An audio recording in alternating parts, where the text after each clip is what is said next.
Hola, hola. Bueno, estamos aquí reunidos muchachos para empezar a debatir, a estudiar el tema de las teorías del comercio internacional y los negocios internacionales. Entonces, pues, si les parece, vamos de una a empezar a tocarlas. Yo sé algunas cositas, pero la idea es que entre todos nos complementemos para que tengamos súper claro todos qué es lo que necesitamos para más adelante, ¿por qué no?, ser nosotros los nuevos postulantes de nuevas teorías de negocios internacionales. Entonces, yo sé una cosita del mercantilismo. La primera es, bueno, yo sé que se postuló en el año de 1630, más o menos, en Inglaterra, y la hizo un loco llamado Thomas Mann. El man nació en Londres en junio del 71 y murió en julio de 1641. No sé, ahí sí, Alejo, me puedes como apoyar un poquito más. Bueno, sumado a eso, sí, confirmando la fecha de postulación de la teoría es el 1930 y sea en Inglaterra con como mismo origen del autor Thomas More, Inglaterra, nacido en Londres. Claro, además el mercantilismo apareció más o menos para el siglo XVI como hasta el XVIII y tenía como base una fuerte intervención del Estado como en la economía. Las premisas de este sistema que la riqueza y la prosperidad de una nación dependían en el capital acumulable, es decir, oro y plata, que eran los principales soportes de la riqueza nacional y esenciales para un comercio vigoroso, y entre más ganaba el país oro y plata cuando exportaba y los perdía cuando importaba los bienes. Lo más conveniente era mantener un superávit comercial, es decir, exportar más de lo que importaban. Y así, al aumentar el oro y la plata de la nación, aumentaba la riqueza.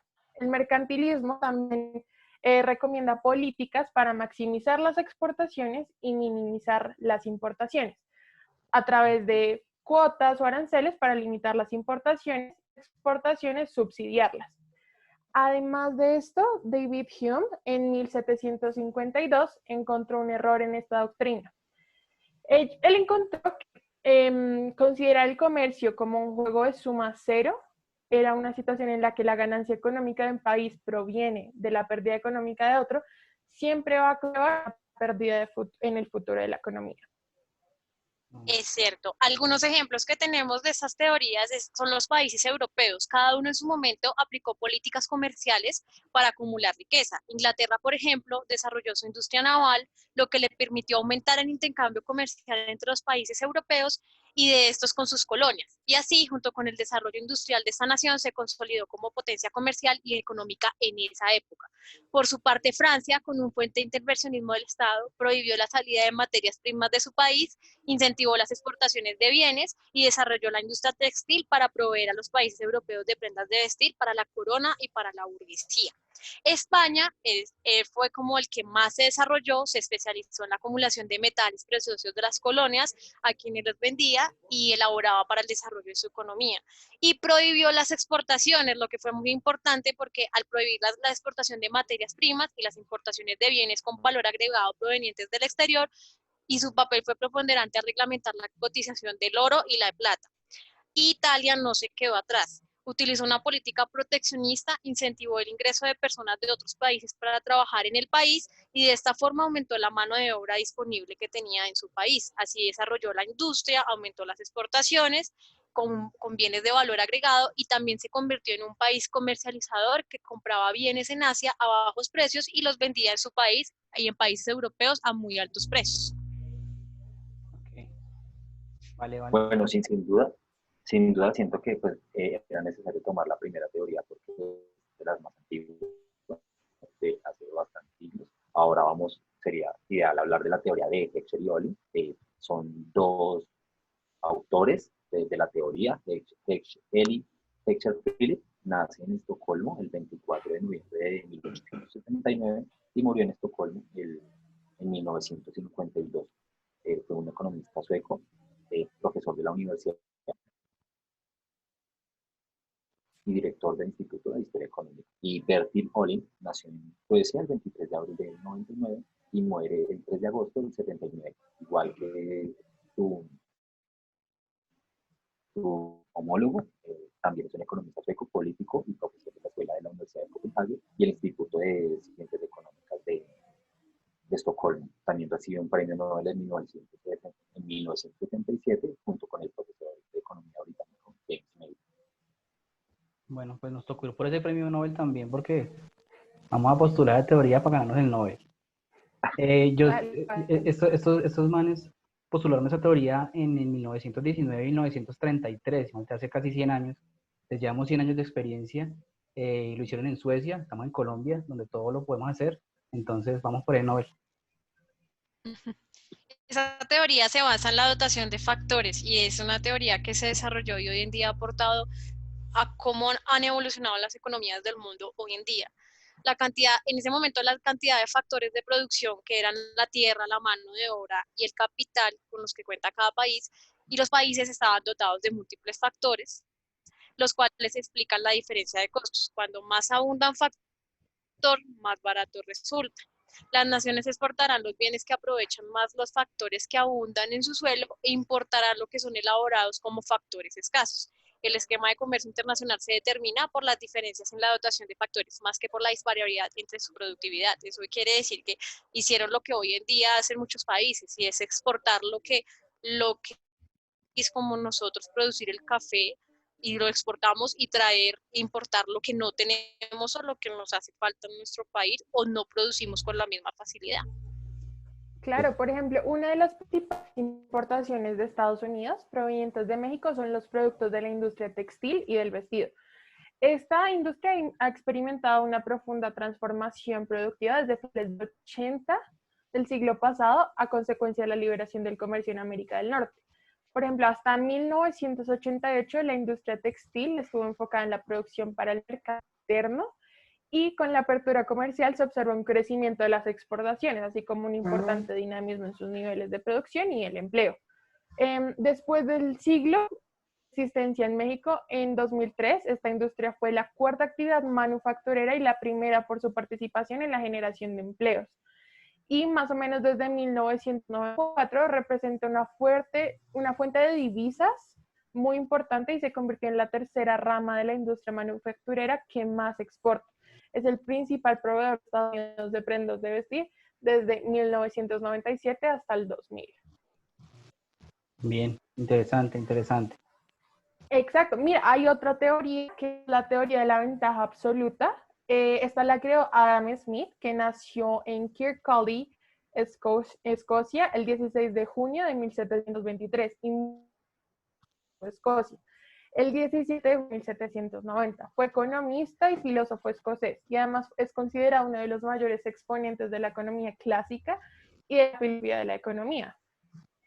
Bien. Y esa teoría de la ventaja absoluta se postuló en 1776 por Adam Smith, como ya lo mencionaste, que es uno de los grandes economistas y teóricos de la economía pues más importantes. Lo postuló en el libro La riqueza de las naciones, y pues su país de origen es Inglaterra. Sí, ese libro es bastante interesante. Digamos que ahí lo que afirma el man es que los países tienen una capacidad variable de producir bienes. Un país tiene una ventaja absoluta cuando es más eficiente en la producción de un bien o un servicio que cualquier otro país. Entonces, digamos que este argumento está basado en que un país nunca, o sea, absolutamente nunca eh, debe producir bienes que puede comprar a un menor precio en otros países. Entonces, pues ambas naciones se pueden especializar en la producción de un bien, en lo que cada uno tiene una ventaja absoluta. Entonces, los países se benefician del comercio. El número de horas hombre empleado para producir un bien es más bajo comparado con los demás países. Digamos que esta es la fórmula que se mide para mirar qué país tiene la ventaja absoluta. Entonces, yo miro si en Colombia cuántas horas hombre se requiere para producir, no sé, una maleta o unos zapatos. Y en Brasil, la misma producción de maletas o zapatos, cuántas horas hombre se invierte. Entonces, el país que invierta menos horas, ese es el país que tiene la ventaja absoluta, y es el que es donde tiene que empezarse a enfocar en la producción.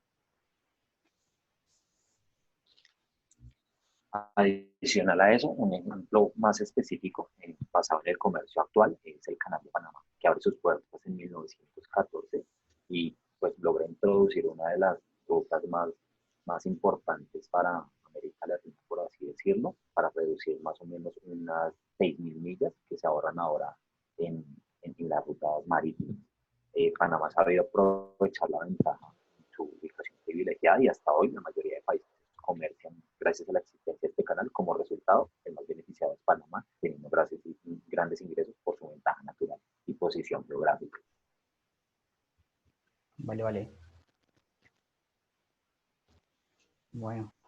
Digamos, tenemos otra teoría que es, bueno, es interesante, es la teoría de la ventaja comparativa. Se postuló en 1817 en el libro de Principios de Política Económica. Esta fue más o menos creada como en Londres, en Gran Bretaña.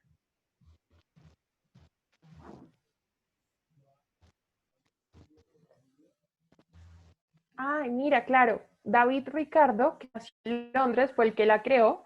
Él nació el 18 de abril de 1772 y murió en Londres también, el 11 de julio de 1823.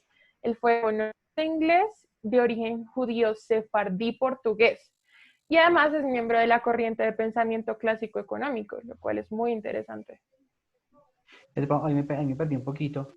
Esa es la teoría que estamos hablando ahí, ¿me recuerdas cuál es? Es que ya con tanto que hemos hablado estoy como medio enredado. Claro, es la de la ventaja comparativa. Pero entonces ¿sabes qué nos faltó? O de pronto que no mencionamos en la ventaja absoluta, el ejemplo, no tenemos como un ejemplo.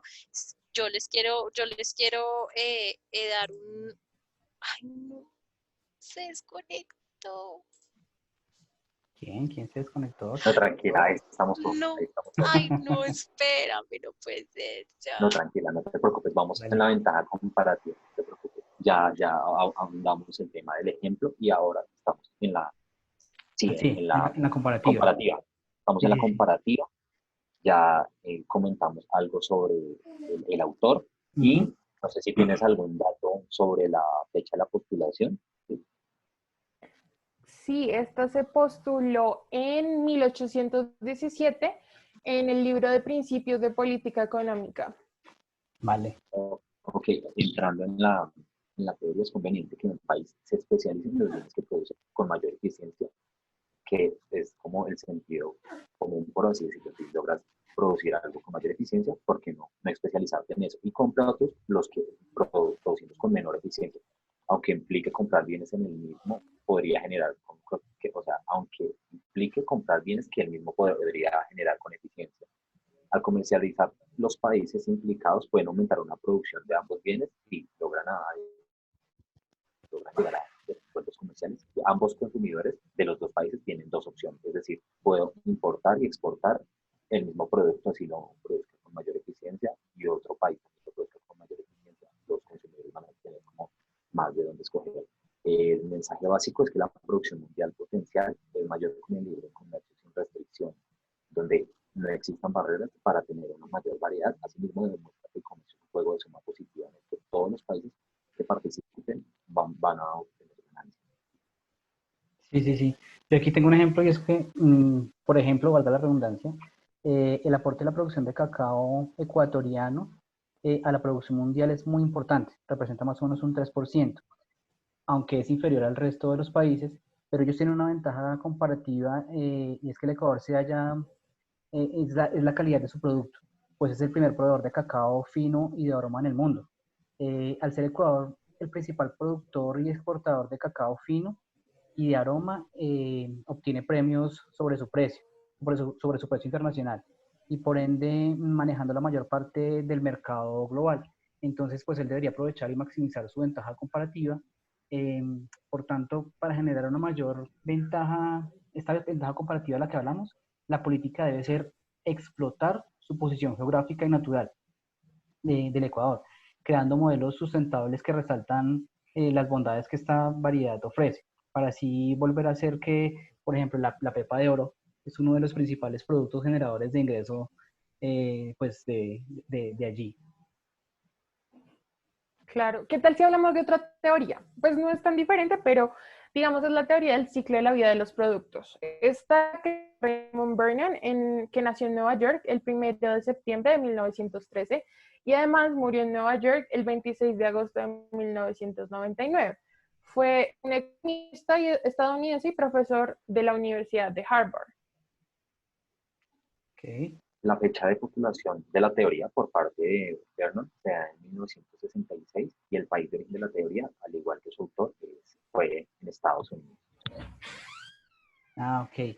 Bueno, esta teoría, ¿qué nos dice el ciclo de vida de los productos? Bueno, al inicio, un producto se elabora y exporta en el país donde se ideó. Luego, a medida que el producto se difunde y acepta internacionalmente, se empieza a fabricar en otros países. Y al final, el producto puede ser importado por la misma nación que lo hizo en su momento. Esta premisa surge ya que, digamos, durante gran parte del siglo XX, una considerable proporción de los nuevos productos fueron idea de las empresas norteamericanas y se vendieron primero en ese mismo mercado. La riqueza que tenía Estados Unidos después de la Segunda Guerra Mundial, digamos que les permitía tener un hábito de consumo pues, bastante grande. Entonces, allí también hubo empresas innovadoras que consideraban que era mejor tener las instalaciones de su producción cerca del mercado, es decir, cerca de las mismas personas que le compraban y de los centros donde tomaban las decisiones principales. Allí, digamos que la demanda de esos productos no dependía de sus precios porque al ser tan innovadores estar en como en ese auge de la economía, las empresas podían poner el precio que consideraran adecuado y eso no iba a afectarles en que se cayera, digamos, como su valor en el mercado. A medida que, digamos, que los mercados maduran o que el producto ya madura y se vende en otros países y se hace en otros países, ahí ya empieza como la caída del mismo producto en la nación que originalmente lo hizo. Y pues nada, ahí ya empieza a importar y no a exportar. Claro, un ejemplo base de teoría puede ser la de Blockbuster, que tiene diferentes etapas en lo que pasó con su historia. Digamos, tiene la etapa de la introducción, donde David y Sandy Cook, en la compañía conocida como Blockbuster Inc., ese es el nombre. Y en 1900, eso lo crearon más o menos como en 1982, justo cuando el video comenzó a avanzar en los estadounidenses. Era conocida originalmente como Cook Data Services. David, un ex ingeniero de software, en esa época tenía ideas revolucionarias sobre hacer un negocio de alquiler que sea como más rentable y eficiente. En 1985 se abrió la primera tienda Blockbuster de video en Dallas, Texas, para servir como un competidor de las tiendas de video locales que había en muchos puntos del país. Luego tiene como la etapa de crecimiento, que es el auge, que eso fue más o menos para 1987, donde la compañía ya tenía 17 tiendas en los Estados Unidos. La tienda de Blockbuster tenía una selección muy grande, más o menos 8,000 cintas, que es un montón de películas. Que el resto de estas tiendas de video de propiedad era más o menos familiar. También tenían un inventario informatado y las cintas estaban simplemente organizadas en los estantes, lo que hacía que el proceso de selección sea muchísimo más rápido. Otras tiendas de video requerían que los clientes firmaran primero el contrato de forma como individual y luego el empleado tenía que ir y buscar la cinta. El modelo de Blockbuster también permitió que los clientes pudieran tener las películas durante 3 noches en lugar de una, lo cual era mucho mejor porque película todo el tiempo. Y, hizo que las tiendas fueran aptas para toda la familia, ya que las películas para adultos y mantenían abierto hasta la medianoche todas las noches de la semana, incluso los domingos. Y después tuvo su parte más, que era cuando ya estaba posicionada, más o menos para el 2004, la empresa lanzó el concepto de suscripción vía Internet, conocido como Blockbuster Online. Además, en 450 tiendas en Estados Unidos y en el extranjero el concepto de Store In, Store, tienda dentro de otra tienda. Sus Game Rush, dedicados a la renta y venta especializada de videojuegos. Con el avance de las nuevas tecnologías y su falta de adaptación, además de los elevados costos de personal de locales, les tocó perder mucho mercado. Y esto fue a favor de los pequeños videoclubs de barrio y las máquinas 24 horas de alquiler. Además de esto, la piratería, como se creía, no fue el causante de su declive, sino su mala gestión y su falta de adaptación en el mercado europeo. Ya ahí viene como la etapa de declinación, que, en lo cual la idea original de Blockbuster duró mientras que la tecnología se lo permitió, porque ahí viene ya Netflix y todo esto. El problema es que si dentro del mundo tecnológico no te renuevas, es posible que este te termine arrollando por lo que le faltó. Entonces, pues el cierre de la cadena se veía venir desde hace mucho tiempo y durante los últimos años Blockbuster era como un monstruo gigantesco y moribundo, dando palos de ciego por aquí y por allá sin saber afrontar el verdadero origen del problema, el cual venía siendo Internet. La historia además se complementa con una muy mala decisión por parte de Blockbuster cuando en el año 2000 pudo comprar la entonces pequeña, o sea, lo que ahorita es gigantesco. De haberse producido la compra, la transacción hubiese sido de $5 millones y hoy en Netflix está valorado en la bolsa en $8.500 millones. O sea, imagínense, Wow. Blockbuster la perdió completa. Lo que perdió ahí. Lo que es Una tomar muy una mala mala decisión. decisión. Exactamente. Tal cual. Pero bueno, aquí somos cuatro cabezas pensando, entonces no vamos a caer en esos errores. Tal cual. Bueno, pues digamos que las teorías pintan bien, pero no me acaban de convencer. Entonces, a ver, sí, creo que hay para ahí otras. A ver, ¿qué les parece esa nueva teoría del comercio? Sí, bueno, esa es buena. Digamos, esa la crearon varios economistas. Hay unos que son los principales exponentes.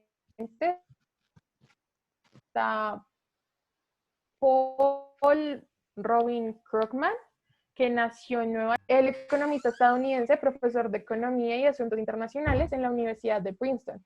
Además, es profesor centenario en la Escuela de Economía y Ciencia Política de Londres. Académico distinguido de la Unidad de Estudios de Ingresos de Luxemburgo en el Centro de Grados de CUNY y columnista del periódico New York Times.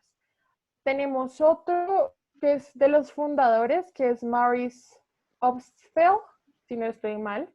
Nació en Nueva York el 19 de marzo de 1952 y además de su profesor y economista, también trabaja en la Universidad de California en Berkeley y fue hasta diciembre del 2018 más o menos consejero económico y director del Departamento de Estudios del Fondo Monetario Internacional. Nadie. Sí, no, Nadie. una pequeña persona, poco conocida. Sí, Bueno, sí. el hombre, digamos que él desarrolló esa teoría entre 1970 y 1980 en Estados Unidos. Bueno, obviamente tuvo que, pues, haber analizado mucho el tema. Digamos que tiene buen perfil como para que nos convenza. Un excelente perfil. Y esta teoría lo que nos dice o lo que nos da es la capacidad de las empresas de alcanzar economías a escala y esto tiene unas implicaciones muy importantes para el comercio internacional. La economía a escala es la reducción de los costos unitarios obtenidos al producir en gran volumen de producción. Dos puntos fundamentales de esta teoría radican en el comercio por su efecto en las economías a escala. Primero, porque puede aumentar la variedad de productos que ofrece a los consumidores y reducir los costos. Y segundo, en el comercio mundial de determinados productos es dominado por naciones cuyas empresas fueron las primeras en actuar y elaborarlas. La economía de escala, como sabemos, supone reducciones en los costos por unidad que se consigue al aumentar los niveles de producción.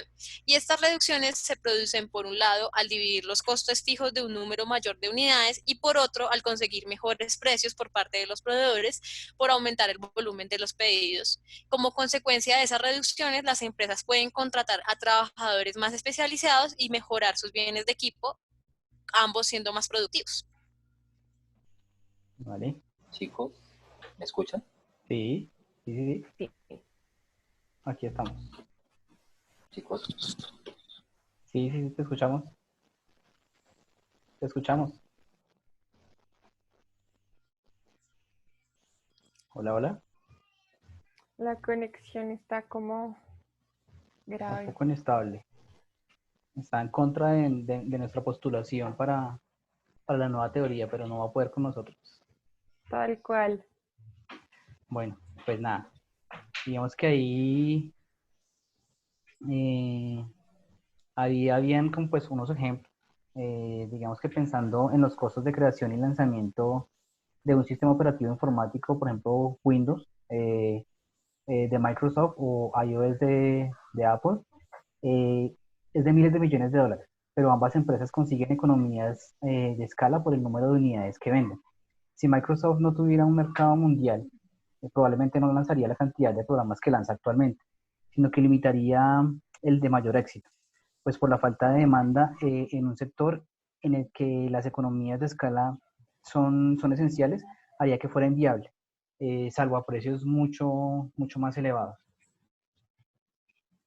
Pues digamos que Claro. esta producción a escala es interesante, es una teoría interesante, pero bueno, nada, vamos a ver qué más hay por ahí que nos pueda Busquemos más, convencer. busquemos teorías. Dale, dale. Alejo ya está aquí, ya está aquí con nosotros nuevamente. Entonces, listo. ¿Qué Bueno, otra teoría se les entonces ocurre que podríamos? vamos con la teoría Hola chicos, Hola Alejo, welcome. Welcome to the jungle de nuevo. Entonces, vamos con la teoría de la ventaja perdón. competitiva nacional. Nada, no te preocupes, no hay rollo. Aquí estamos debatiendo cosas interesantes, pero nada. Ok.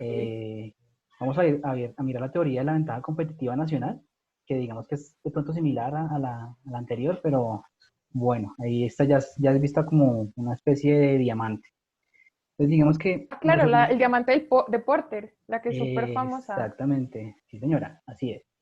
Digamos que los fundadores fueron Michael Eugene Porter, que nació en Detroit, en Estados Unidos, en mayo del 47. Él fue, como todos aquellos que hemos visto, fue un economista y profesor de la Cátedra de Administración de Empresas y la Cátedra de Bishop.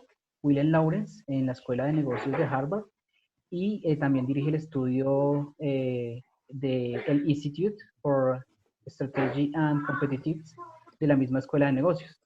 Es una destacada autoridad mundial en estrategia competitiva y en competitividad internacional. Ok, la fecha de postulación de la teoría sea en 1990 y al igual que el autor, el país de la teoría es Estados Unidos.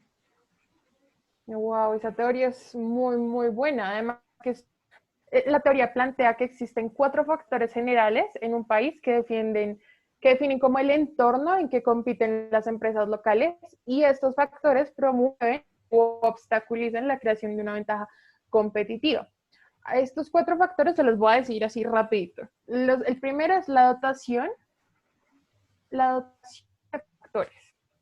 Esta analiza las características de los factores de producción, en donde se encuentran los factores básicos, como recursos naturales, el clima, y que proporciona una ventaja inicial y se extiende mediante la inversión de factores avanzados, que son los otros, que por ejemplo la infraestructura, de comunicaciones, de investigación, etc.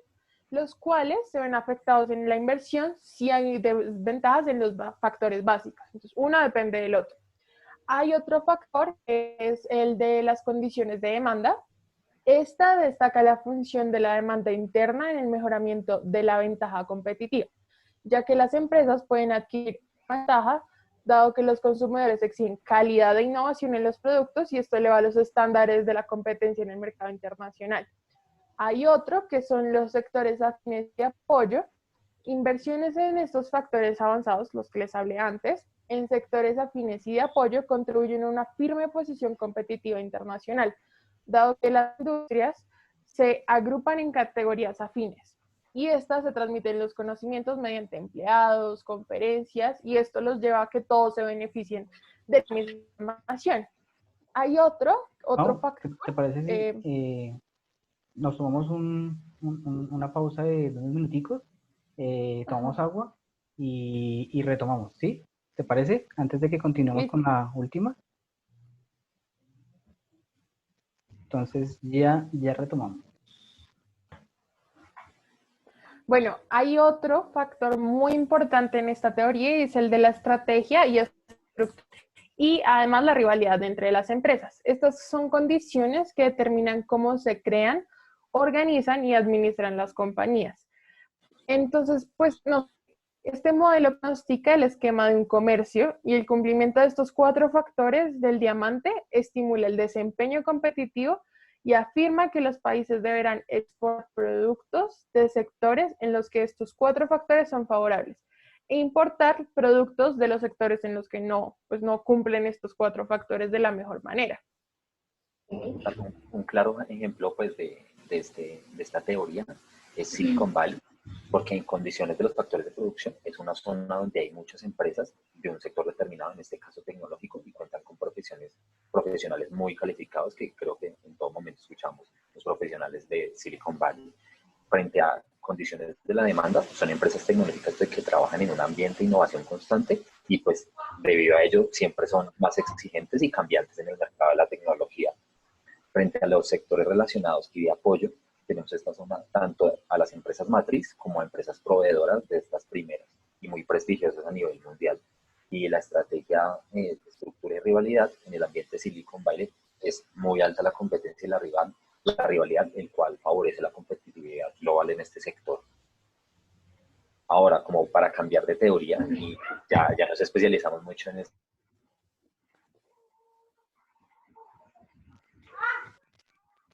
En las teorías del comercio. Está la teoría del ciclo internacional de un producto. Esta teoría es fundada por Raymond Vernon, que nació en Nueva York. Sí. El 1 de septiembre de 1913 y murió en Nueva York el 26 de agosto del 99. Fue un economista estadounidense y profesor de la Universidad de Harvard. Otro bajo perfil. Sí, otro bajo perfil. Sí. Entonces, el hombre postuló la teoría en 1966 en Estados Unidos. Mira que por lo menos estamos cerca, estamos en el continente. La mayoría. Sí. Y bueno, esta teoría tiende a explicar cómo las pautas del comercio internacional y de la inversión extranjera directa en productos que ocurrieron entre países no comunistas después de la Segunda Guerra Mundial. También elimina la suposición clásica de que los factores y los productos son móviles a nivel internacional, centrándose en decisiones de la empresa sobre el comercio y la inversión, basadas tanto en el costo como en la condición de ingresos. También explora la importancia de la creación de productos como la comercialización efectiva de nuevos productos y así dando lugar como una dinámica de producción nacional, exportación, inversión extranjera directa y además la producción en el extranjero. También presenta un ciclo de vida en 4 fases que son introducción, crecimiento y declive. Esta teoría describe más o menos la evolución desde el lanzamiento del producto hasta su definitivo declive y casi desaparición. Ok.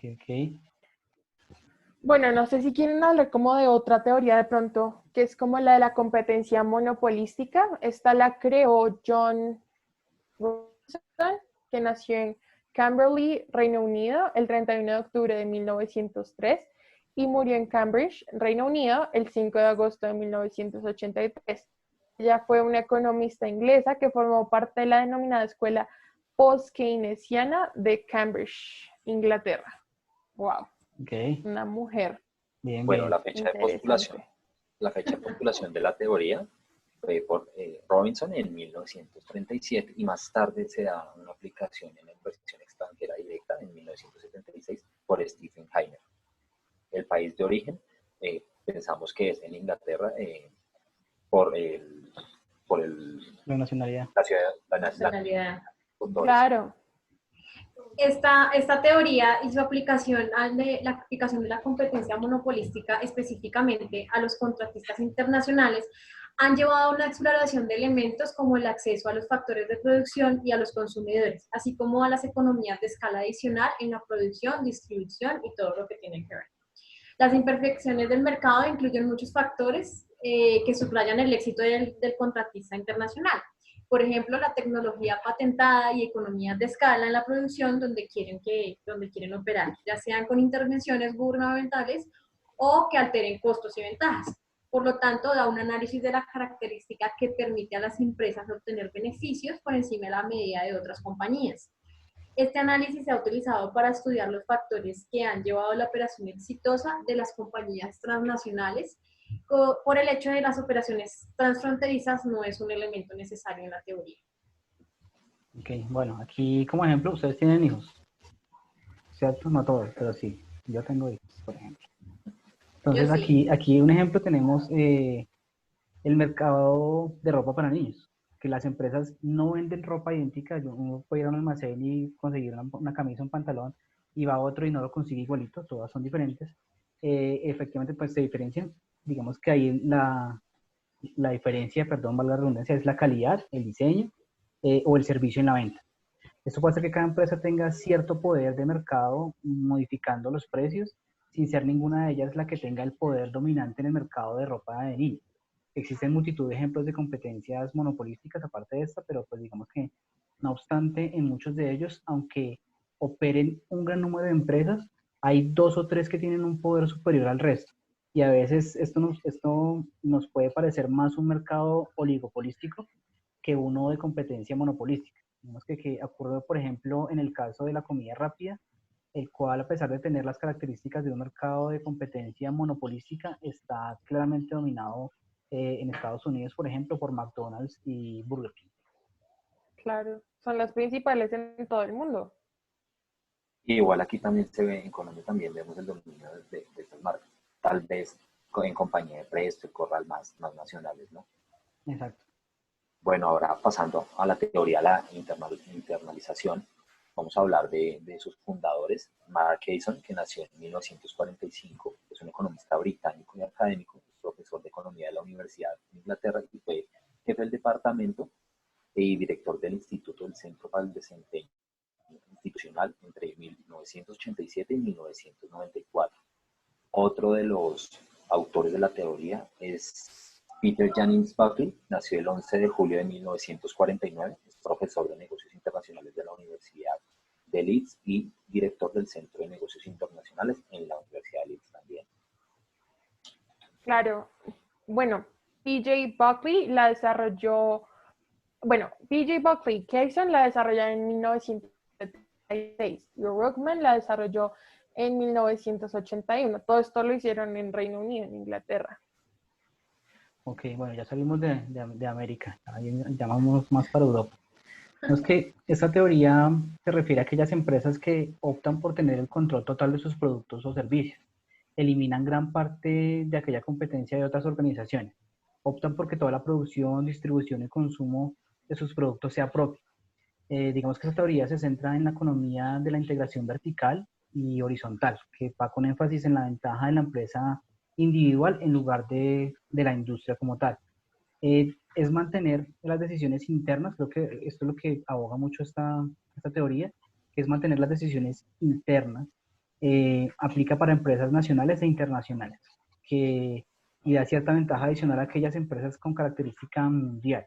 Aunque se puede asociar con una teoría monopolística, esta es más orientada hacia la decisión de los responsables de la toma de decisiones corporativas y hacia el carácter dinámico en la competencia. Es decir, se pueden acomodar con facilidad y decidir cambios trascendentales que permitan estar a la vanguardia ante los competidores similares del mercado.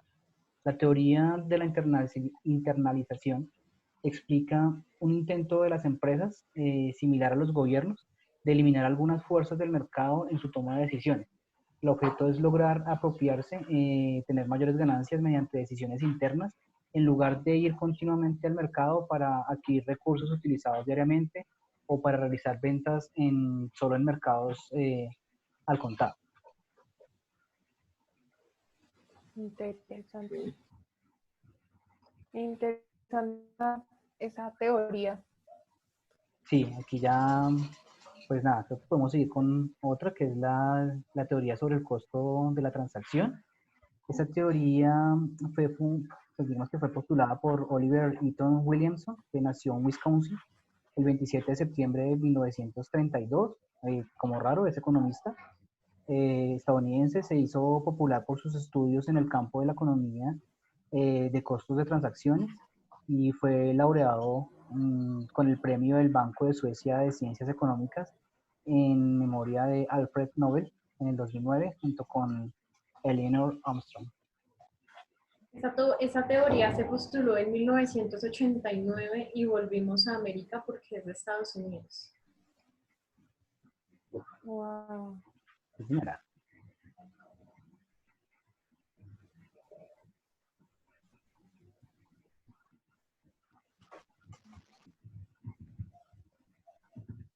Esta teoría es básicamente la misma en los ámbitos nacional e internacional, que es el objetivo de una empresa es llevar a cabo internamente estas transacciones que pueden hacerse de manera más eficiente en lugar de operaciones a través de un mercado competitivo externo, o llevar a cabo estas transacciones que permitan a la empresa alcanzar y beneficiarse de una posición monopolística.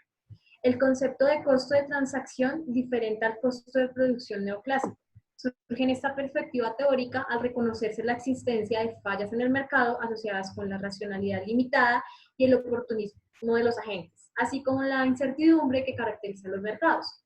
Para Williamson, en 1975, este conjunto de elementos dan lugar a que los precios sean señales insuficientes para la toma de decisiones eficientes, por lo que la organización interna de las empresas puede sustituir el intercambio mediado por el mercado. En la medida en que las relaciones entre proveedores y usuarios transcurren en un ambiente de incertidumbre, oportunismo y racionalidad limitada, el intercambio de información cuantitativa y cualitativa se verifica por medio de relaciones contractuales, ya que la existencia de fallas de mercado genera condiciones para el surgimiento de comportamientos estratégicos no cooperativos por parte de los agentes económicos. Y la recreación de un contexto de incertidumbre para la toma de decisiones, que fue lo que postuló Williamson en el 94. Ante la existencia de tales condiciones, las empresas pueden optar por internar, o sea, realizar internamente actividades que antes no llevaban a cabo porque los productos que generaban estas actividades las compraban en otra empresa. Y cuando la empresa interna, actividades que antes se cubrían por medio de transacciones de mercado, se sustituyen este último por una jerarquía. Por ejemplo, digamos, de las grandes superficies como Jumbo, Easy, Éxito, ellos han optado por tener productos de marca propia, lo cual hace que eviten costos de transacciones a terceros, al ser como productos de algunos bienes que ofrecen en las cadenas de supermercados, como, no sé, el pan, la leche, y esto les permite competir con precios ante los proveedores externos y que la ganancia sea muchísimo mayor. Ok, creo que es uno de los modelos que estamos aprovechando ahorita también ante la crisis y no debería ser así. Con la crisis que estamos presentando, también deberíamos apoyar no a las grandes superficies, sino a los pequeños comercios que se están viendo afectados, ¿no? También así, cabe recordar aquí esto, un paréntesis para todos. Bueno, ahora podemos pasar a otra teoría, la ventaja competitiva. Su autor es Michael Irving Porter, creo que es el más conocido, nace en Detroit, en Estados Unidos, el 23 de mayo de 1947, es el profesor de la Cátedra de Administración de Empresas y de la cátedra en la Escuela de Negocios de Harvard. Dirige el Instituto para la Estrategia y la Competitividad de la misma Escuela de Negocios y es una destacada autoridad mundial en estrategia competitiva y competitividad internacional. Y esta teoría no se postuló en 1985 en su libro Ventaja competitiva, crear y sostener un desempeño superior en Estados Unidos. De los perfiles más bajos que tenemos aquí, él es una eminencia en economía. Sí. Y tiene como, esta teoría tiene como finalidad ayudar a la empresa a hacer frente a la competencia y lograr tener éxito, como beneficios y ganancias económicas, a través de estrategias competitivas que permiten tomar acciones para sobreponerse a otras empresas y obtener una posición beneficiosa en la industria. Se denomina la ventaja competitiva como el valor diferencial que una empresa crea para sus clientes, bien sea en forma de precios menores al de la competencia o por la diferenciación de productos, es decir, cualquier característica creada por una empresa para distinguirse del resto y la sitúa en una posición superior para competir. Claro, esta es una teoría que se aplica muchísimo. Por ejemplo, en Harley Davidson, que es la de las motocicletas, esta tiene una gran ventaja competitiva. Podríamos decir que es uno de los principales elementos de la ventaja competitiva que ellos tienen, es su imagen de marca, la experiencia diferencial que ofrecen a sus clientes mediante la HD Experience, que es la Harley Davidson Experience, así se llama. Es el fabricante estadounidense de motocicletas que logra crear un enlace emocional con sus clientes. O sea, los que tienen Harley Davidson saben y viven en ello. Entonces, pues, ya que solo busca que ellos no solamente monten sus motocicletas, sino que buscan además una experiencia 360 grados. O sea, esta experiencia de marca aspiracional hace que sus clientes se identifiquen con valores de libertad, aventura y la independencia individual. Y todo ello ha conseguido que se tangibilice el producto de sus motocicletas con una ventaja competitiva en el mercado. O sea, todo el mundo, el que tiene moto, quiere una Harley Davidson. Y más pues en este mercado podemos ver que asimismo tienen sus motos, pues también tienen sus chaquetas, botas, Exacto. cascos, guantes. Yo Que quiero la una Harley experiencia Davidson. más completa, ¿no? Claro. Y además, bueno, digamos, podemos hablar de otra teoría que es la del paradigma ecléctico o modelo OLI, como se le llama. Esta creó John Harry Dunning, que nació en Sandy el 26 de junio de 1927 y murió el 29 del 2009. Fue un economista británico y es ampliamente reconocido como el padre del campo de los negocios internacionales. Wow. La fecha de postulación de la teoría sea en 1988 y en el país de origen, igual Reino Unido, como el autor. Digamos que esa teoría explica que el paradigma ecléctico o modelo OLI aborda el por qué, el dónde y el cómo de la inversión extranjera directa. Ese modelo también plantea que para que una empresa invierta en una filial productiva en el extranjero, debe cumplir con 3 condiciones básicas o ventajas, que son propiedad, localización e internalización. Ahí están las siglas, el OLI. La propiedad, pues, es la existencia de algún tipo de activo tangible e intangible que confiere a la multinacional una ventaja sobre sus rivales. La localización, las características que hace atractivo un país para la producción de las multinacionales. Y la internalización es la empresa usa la producción propia en vez de un acuerdo de asociación para aprovechar tanto sus ventajas de propiedad como las de localización. Esto para evitar los costes derivados del establecimiento de contratos con las empresas locales. Otra contribución importante al debate sobre la inversión extranjera directa por parte de las multinacionales consiste en definir cuatro motivos que pueden estar detrás de una determinada inversión directa en el extranjero.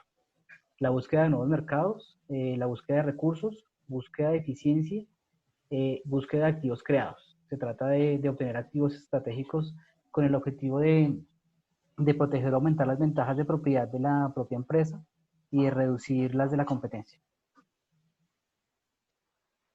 Un ejemplo, pues, o sea, no, siento que aún tampoco es claro, pero un claro ejemplo puede ser, digamos, Mercado Libre y cómo ha llegado a Colombia a establecer como su centro de operaciones, teniendo en cuenta que aprovecha la mano de obra, la localización y pues los convenios que está realizando, digamos, en Bogotá y Colombia para posicionarse como marca. Creo que podría ser uno de los ejemplos claros que Mercado Libre, analizando el entorno colombiano, por así decirlo.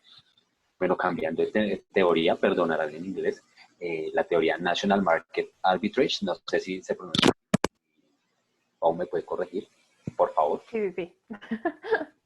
Ok, bueno, los fundadores son Robert Aliber, nace el 19 de septiembre de 1930, es un economista americano, profesor emérito de la Universidad de Chicago, siendo un experto en la teoría de la inversión directa de capital extranjero.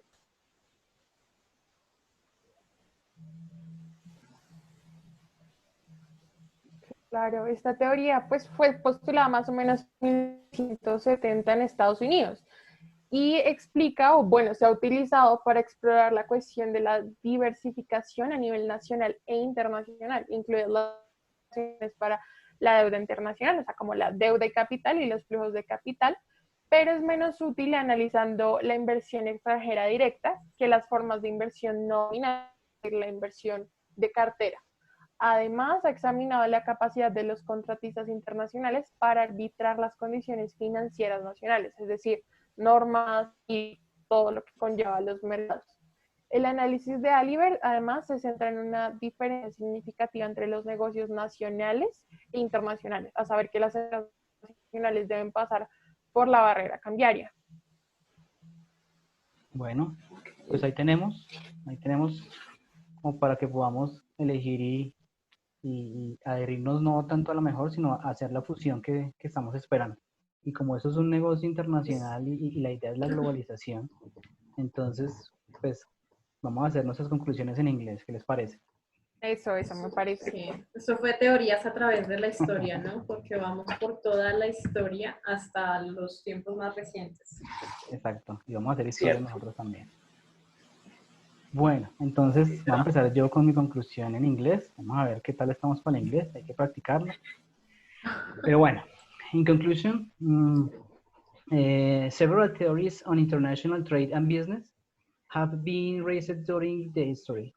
These theories have contributed significantly to the economy of the vast majority of countries in the world, facilitating trade in goods and services, and this has contributed to the growth of the global economy. ¿Cómo me vieron? Excelente. Que nos califique Paula. Bueno, si quieres sigue tú, Angie, a ver. Dale. Bueno, over time, the different economic theories focus on topics such as occurrence, trade, and the production of goods have evolved with the needs of the current world to the topics such as inflation, investment, and microeconomic aspects, and the wide economic agents take decisions based on incentive and growth, especially for increasing volatile economy. Súper. A ver, Alejo, dale tú. Okay. In our professional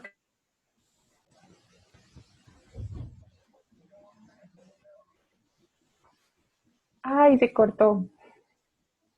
Sí, se quedó ahí. Bueno, mientras Alejo vuelve, haré mi conclusión. Yo creo que ya después podemos esperar que Alejo haga la de él. Yo creo que, bueno, Ya retornó theories Alejo. that we saw before help us to understand the way that international business has been formed, and in that way, analyze the trends that have been created in the economy on how countries can benefit and achieve greater economic growth by applying these theories. Uf, nos salió igualito. Perdón, la mía sí se escuchó o se cortó. No se escuchó. Entonces, vamos a repetirla. Listo. In our professional career, it's important to take into account all the theories of international business. Sí.